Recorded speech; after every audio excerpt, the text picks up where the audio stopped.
Kaya, we always see and hear his voice, so he really needs no introduction.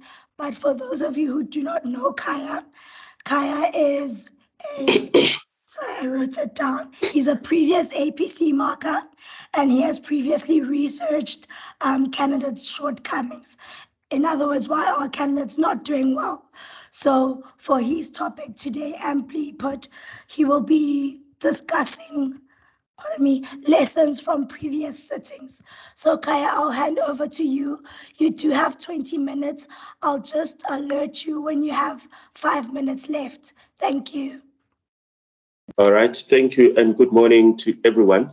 So just to deal with the issues at hand, one of the big problems that we have to grapple with is the question of the appropriateness of the timing of the assessment itself. So in its design, it seeks to be an assessment of workplace-based competencies. But the reality is that for a lot of people, by the time you get to 20 months of your training contract, you haven't seen the full dimensions of what your training program is all about. So there is unlikely to be a common cause issue that essentially every candidate is subjected to. Then the question emerges of why some candidates struggle and other candidates do a bit better. And I think for a lot of candidates, it is in the preparation where things fall completely apart. The first part tends to be in the question of what exactly are you supposed to do during those 5 days? And I could get 100 different answers if I asked 100 people what is supposed to happen during those 5 days. What seems to be happening during those 5 days is that some people get lucky in that they seem to hit the jackpot in understanding what the industry is all about, in identifying what the key issues are, and then also being able to research them properly. But that seems to be a very small fraction of candidates. A lot of candidates seem to then outsource the research process to other people. And the outsourcing starts even long before they see the case study, because it comes in the question of selecting people that you're in a group with. So for a lot of people, the group selection is a remarkably random process that actually has no underlying logic behind it. So you hardly ever get groups of people that say that we chose Caroline to be in our group because we believe she's strong in that particular competency, so therefore she's a plus in the group.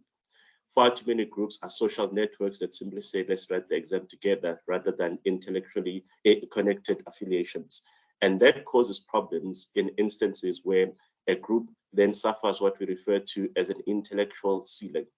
And that intellectual ceiling is that in the group, I'll be allocated tax simply because, well, everybody else has been allocated everything else. And my tax is not the strongest that ever existed, but because I'm the reference point for the group at large, it then is possible that all the insights relating to tax will be expected from me. And if I don't have the capacity to go deep and identify any insights, it leaves the entire group short. And unless somebody else can pick up and say, well, actually, you should have seen that additional issue, you should have picked up that additional problem, then that group can walk into the entire exam without actually having canvassed the whole range of issues that they need to be able to address. So that intellectual ceiling is the first problem. For many people, it is too late to change their groups now. So that's not the type of thing that you can fix at this particular point in time. However, the one way around it is to avoid this singular allocation process where a person gets told that you're going to deal with accounting and then we'll hear from you. At the very least, 2 people should be responsible for the research of any particular trigger or any particular segment that you guys have identified, so that in the deliberations, you are able to at least have the benefit of 2 independent minds having applied themselves and then saying, this is what I picked up or this is what I didn't pick up. And you shouldn't be shy to confront the people that you're in the group with within the 5-day period, because once you get to the actual exam and you suddenly develop questions, it's too late to ask anyone. So that's the one thing that you should be very clear about, in that the group has to add value to you. Some groups quite simply do not add any value to anyone. The other problem that also emerges is that what some candidates tend to do is that they tend to believe that you simply need to pile up your research file with as much information as you can. And when you get there, you hope that it all makes sense. So I've seen candidate files that had a lot of information, and when you ask a person to explain how a particular page or how a particular summary ended up in their research file, where it fits in and how it was developed. They struggle to explain it simply because somebody else was responsible for it.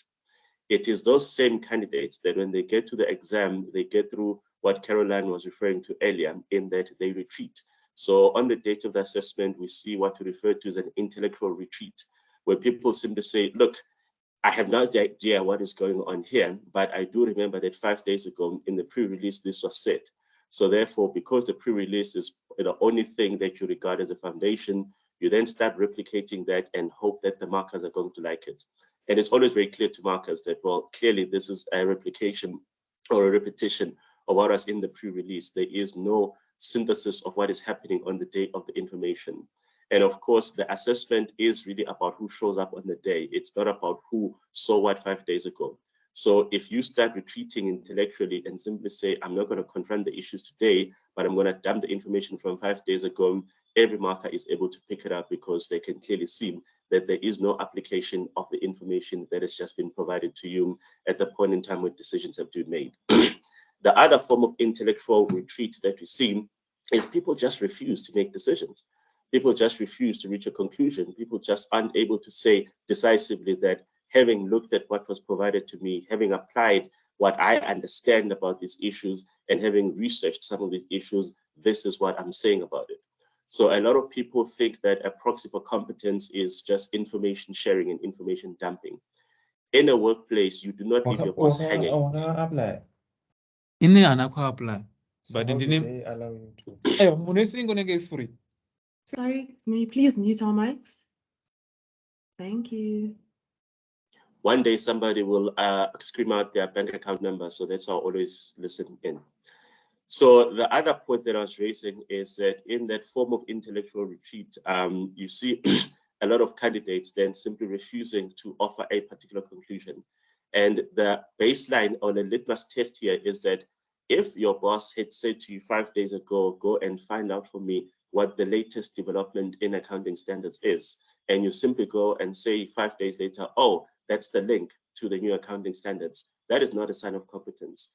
The understanding there is that you are going to go and figure out what the new development is, and then be able to explain to your boss why it matters, or if it matters at all for your organization. So you have to be able to make a call. You have to make a decision one way or another. A lot of people can already start feeling as they're writing or as they're drafting down that they're gravitating in the wrong direction. They can clearly see that this answer is not persuasive, this answer is not convincing. So because you can already see that you're heading down the wrong direction and you no longer have the capacity or the ability to start afresh because you've got time constraints, then those people are saying, well, the worst thing I can do is make a decisive conclusion on something that I myself feel is a bit flimsy or a bit, dodgy. So therefore, those are the same candidates that then refuse to make a decision. When you leave your markers hanging, you've actually just written your own obituary, because it is impossible for any group of markers to sit together and say, let us formulate a conclusion on behalf of a candidate. Let us speculate about what this candidate was eventually going to say. It simply doesn't work like that. The second part that I'd like to deliberate on is that it is quite concerning how so many candidates have never actually looked at what the assessment grid or the assessment templates looks like. So the assessment template has been published in SACA's website since 2014, because it essentially hasn't changed. And in the assessment template, there is what are referred to as primary indicators of competence. So when the markers sit together and then they say, look, in this task, this person was asked to prepare a presentation about a particular issue. The primary indicator of competence is whether a presentation was prepared to begin with. A person who doesn't even bother to get there, to conquer that hurdle, is a person who, at the very least, cannot be accused of being competent, because you've missed the most basic indicators of what it may be to be competent here. So candidates who've never actually engaged in that process of asking what primary indicators are and what high-level indicators are and what communication indicators are, struggle to then figure out that for this task, what do I need to put together in order for me to stand a chance of being accused of being competent? So primary indicators are the very baseline things that are non-negotiable. If it says it's a memo, then we must see a thing that looks like a memo. If it says you must prepare, an NPV sheet, for example, then that's what it must look like. So primary indicators of competence are what you need to be able to master. The second part are what I then refer to as higher level indicators of competence. So those are the additional insights that, based on how good your research is, based on how granular your understanding of what the issue at hand is, then people can say, look, we do not expect the vast majority of candidates to have picked this up, but it is something that candidates who've done deep research and who've prepared very well should have picked up. So that gets classified as high-level indicators of competence.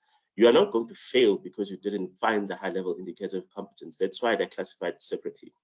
The third part then becomes the communication indicators. So in the communication indicators, do you write to the CEO or the chair of your audit committee and say, yeah, when Aslima, did I not tell you last week or at the last audit committee that this is how this works? So those are the things that then saying, if we had to say to anybody in the industry as SICA that this is a person who's competent as an entry-level CA, and this person gets asked to present to an audit committee or to write to an audit committee, would we be comfortable saying we want to be associated with this person based on the way they present themselves, based on the way they write? And if we look at it, we're like, yo, there is no way I'm ever going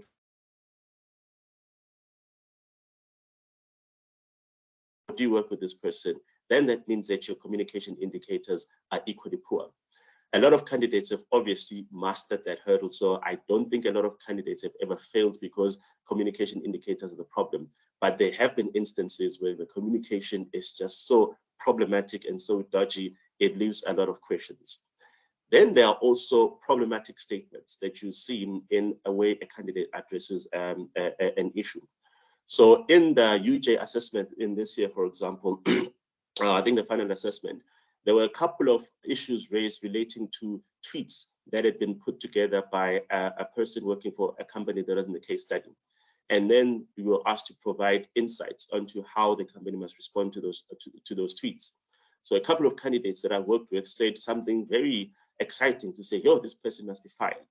So I looked at all those candidate scripts and then I said, okay, I need you to come and explain to me that if I said tomorrow, there's a disciplinary hearing for this person and HR is sitting there and this person is sitting there with their lawyer, would you be able to justify the recommendation that you've made? Because what seemed to excite candidates was the fact that, yo, because I would never say that on Twitter about my company, therefore this person must be fired. But in the workplace, you do not take such arbitrary decisions. You do not make such arbitrary calls about other people's careers. So what we ended up having to do was to actually look at each of the three tweets in isolation and say, well, the first tweet, this person simply said that board meetings are boring. Board meetings are boring. We all know that. The person tweeted it. The issue was that someone who knows that this person works here, someone whose money we handled as a company, someone who's a stakeholder, looked at this tweet and then say, how? So when you guys sit around and make decisions about how to service us and how to handle our resources, you find those interactions boring, right? Now, there's nothing unethical about a person saying boring. It is just inappropriate in the workplace context, but you're not going to go and say that this person lacks ethics because they are feeling bored by meetings. We all feel bored by meetings. I don't think that's a question of ethics. So a lot of people that say that this person is unethical because he said he's bored in meetings. I'm like, I don't see how you get to that conclusion. The secondary tweet, I think, related to, it escapes me now, but there were essentially three different tweets, and each tweet presented a different set of circumstances. The second one was about,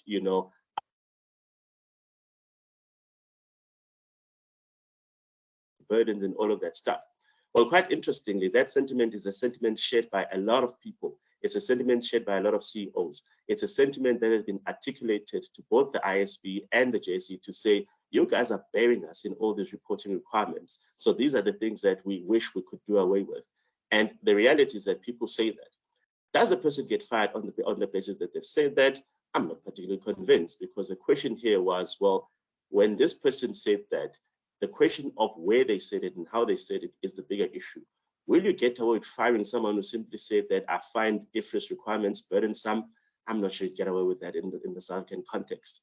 It was, in fact, in only the third tweet where this person said, look, we should just monetize our client database in order to make more money because everyone else is doing it. That is when it was very clear that this person was aware that what he was talking about and what he was recommending was something that shouldn't be done, as it were. So clearly there was now a transgression of either company policy or either the company's value statement. So each of those three tweets brought, a very different set of circumstances. but you saw answers that simply looked at the tweets collective and then say, fire the person. I'm like, well, why? Which was the one tweet that for you was a deal breaker? So you must watch out for things like that. The last point that I'd like to raise is that far too many candidates get there at the beginning of the day and say there are 8 questions or there are 8 tasks. Actually, there are 8 tasks that are made up of multiple questions. So when you look at last year's APC, for example, when they were talking about that school that was going underwater, and then the question of will the auditors raise a material irregularity and all of those things, that task was made up of at least 4 separate issues that needed to be addressed, that needed to be canvassed discreetly, if I can put it like that.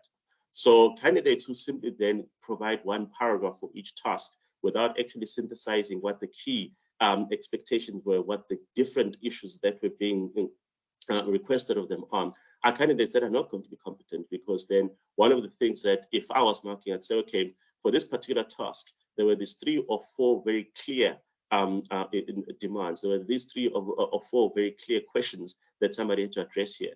Did this person identify them, and did this person address them? So if the person didn't identify them and if they didn't address them, I'm starting to feel that actually this person just didn't crack it. This person didn't meet the primary indicator of competence, because we've asked you multiple questions and you haven't dealt with any of them. So it is unfortunately not up to you to decide which question matters more than the other. All the questions have been posed to you, and all the questions must be addressed by you in order for you to be regarded as competent. So those are just some of the key issues that I think you should be able to think about as you head forward. But the most important one is in that 5-day period, that's when your certificate, if I can call it that, is either printed or dumped into the bin. You must capitalize on that amount of time. You must figure out what it is that you need to put together. And by this time, you should have an idea of what it is that you need to be able to assess or research in order for you to know, I understand this case study, and therefore all the information that you see on the day becomes natural follow-ups rather than completely foreign information that is irreconcilable to what you've seen, mainly because what you've seen before, you never really applied your mind to. Thank you. Thank you, Kaya. Good morning, everyone. My name is Kanyisile. I'm going to stand in for Siba to rescue her voice so it doesn't completely disappear. Kaya emphasized very much the preparation time, and I think a common theme that has come from both Caroline and Kaya is application. Please apply on the day. We'll now open the floor to any questions. I have not seen anything come through on the chat, but please keep it that way. Keep it that way. I'm scared of questions. Oh, please. Please feel free to raise your hands and ask Kaya anything that you'd like him to answer at this moment. Don't let this opportunity go. It's fine. I'll stay on. So even if people come up with questions later, I'm going to be on until 10:30.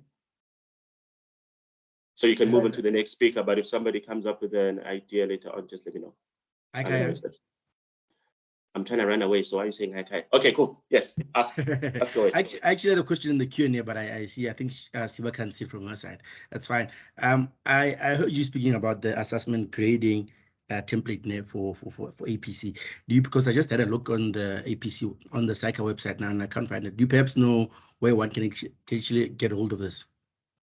I'm going to open it up now. Please enable me to share. Okay. There you go.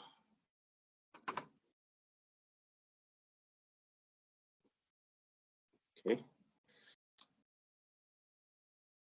Sorry, just need to get back to sharing mode. Do you have sharing rights, Makai? I'm checking. Can't see yet. Let's go away.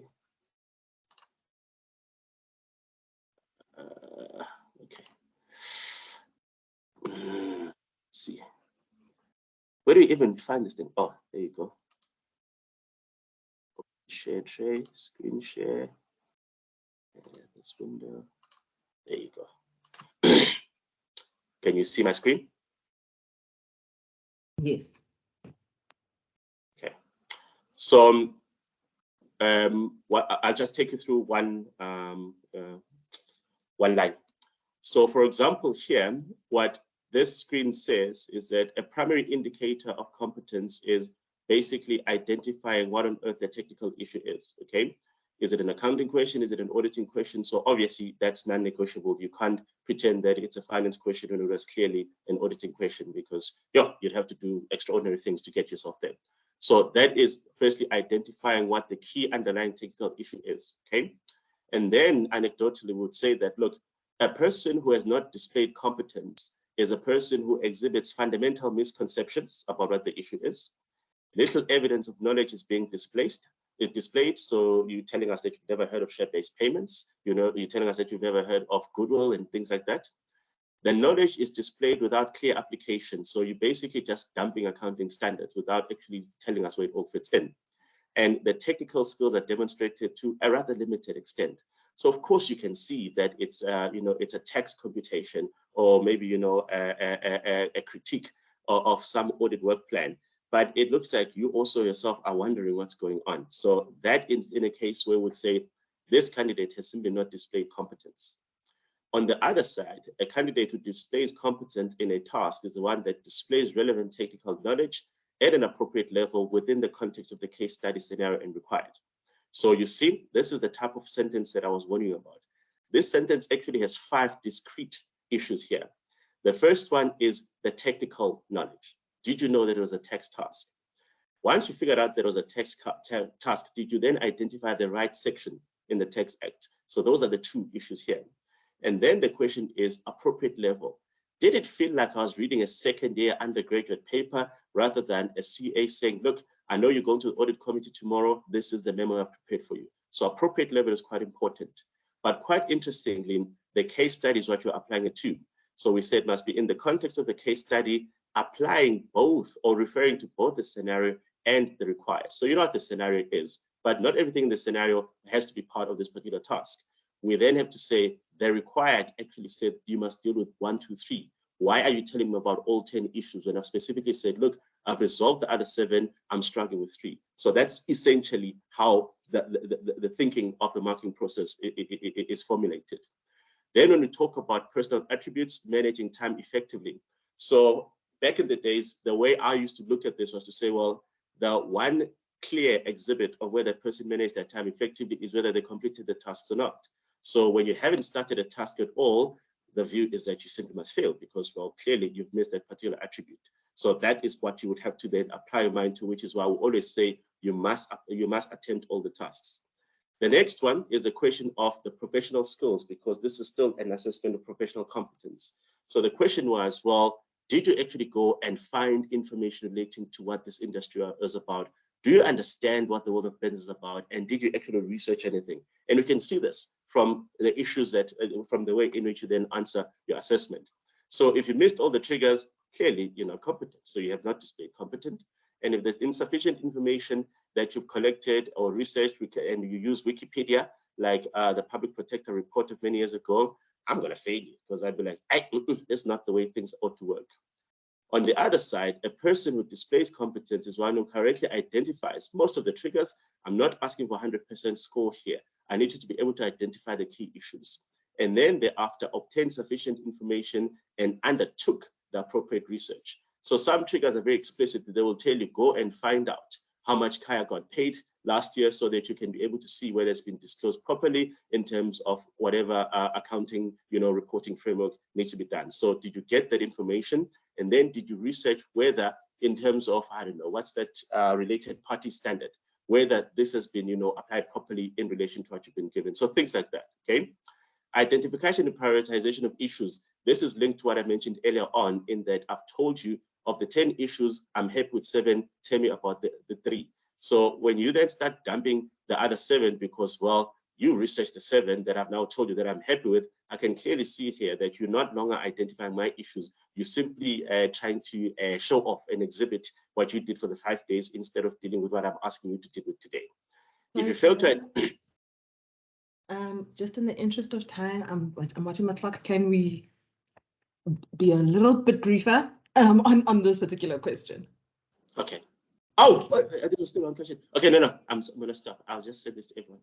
Okay, yeah, I'm done with that question. You'll be able to read it for yourself now. Thank you so much. We've got 2 more questions. Ms. L is asking both yourself and Caroline, what is the most efficient and effective way of doing a proper industry research during the pre-release period? And just so you know, this is going to be the last question I ask during this Q&A session. I'll then hand over to Dira, and then during the after Dira's session, we can then go long. It should be in terms of kind of bit break. It should still be before your 10:30, and then we can go to the other questions. But let me repeat the question for you, Kaya. What is the most efficient and effective way of doing proper industry research during the pre-release period? I think you're going to give that on to Caroline. Look, so for me, I think the best way to be able to do it is to start off with what I refer to as the most